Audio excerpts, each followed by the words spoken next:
નમસ્કાર, હું છું પ્રિયા અને તમે જોઈ રહ્યા છો જનતા કી જાણકારી ન્યૂઝ। નજર કરીએ આજના સમાચાર। દિયોદર સુરાણા ગામ લોકોની જનતા રેડ। મહાશિવરાત્રિના પર્વે ગામમાં દારૂબંધીને લઈને ગામ લોકોએ મંદિરમાં બેઠક યોજી। ગામની સીમમાં અને ગામમાં બૂટલેગરોના ઘરે દેશી વોશનો નાશ કરાયો। જનતા રેડમાં હજારો લીટર વોશનો કર્યો નાશ। ગામમાં દારૂ ગાળવા અને દારૂ પીનાર સામે કડક બંધારણ સાથે બહારનો કોઈ ઈસમ દારૂ પી ગામમાં આવશે તો સરભરા કરવા બનાવ્યું ગામ લોકોએ બંધારણ।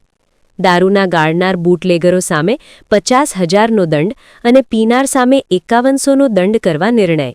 ગામમાં દારૂની બદી ડામવા ગામ લોકોની પહેલ।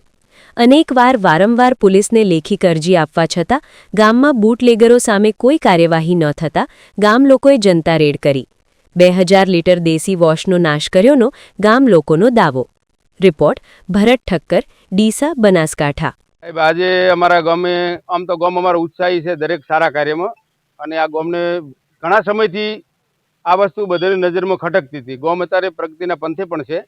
છોકરાઓ સારી મહેનત કરે છે, સંસ્કારો સારા છે, અને થોડા ઘણા ના સમજણા છોકરા અમુક આવો વેપાર અમુક લોકો કરતા તો એ ગામને ગમતો નહીં, પણ સમગ્ર ગામ આજે માતાજીના મંદિરમાં એકત્રિત થઈ નિર્ણય કર્યો કે ગામમાં આજે દારૂનું દૂષણ છે એને દૂર કરો।